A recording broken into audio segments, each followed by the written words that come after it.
আজকের সম্পূর্ণ ভিডিওটা সম্মানিত মা বোনদের জন্য। রান্না তো প্রতিদিনই করেন, এই ছোট্ট একটি সুন্নত আপনার ঘরের মধ্যে বরকত এনে দিতে পারে। রান্না করার পূর্বে অবশ্যই কয়েকটি সুন্নত অবশ্যই মেনে চলবে। প্রথমত, বিসমিল্লাহ বলে রান্না শুরু করবেন। রাসূলুল্লাহ সাল্লাল্লাহু আলাইহি ওয়াসাল্লাম বলেছেন, যে কাজের শুরুতে আল্লাহ তাআলার নাম নিয়ে শুরু করা হয় না, ওই কাজের মধ্যে বরকত থাকে না। তাই বিসমিল্লাহির রহমানির রহিম বলে কাজ শুরু করবেন। 2 নাম্বার, পবিত্র অবস্থায় রান্না করবেন। সম্ভব হলে অজু অবস্থায় রান্না করা সবচেয়ে উত্তম। যদিও রান্নার জন্য অজু ফরজ নয়, তবে উত্তম আর অনুত্তমের বিষয় খেয়াল করলে অজু অবস্থায় রান্না করার চেষ্টা করবেন।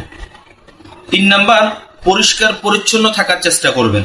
হাত, কাপড়, রান্নার স্থান পরিষ্কার রাখা ইসলামের গুরুত্বপূর্ণ একটি শিক্ষা।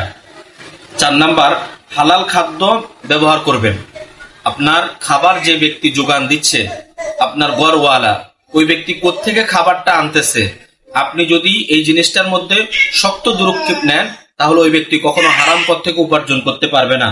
অবশ্যই হালাল গেজা ঘরে আনবার চেষ্টা করবেন। 5 নাম্বার, নিয়ত করবেন, আমি আল্লাহ তাআলার সন্তুষ্টির জন্য পরিবারের জন্য হালাল রিজিক রান্না করতেছি।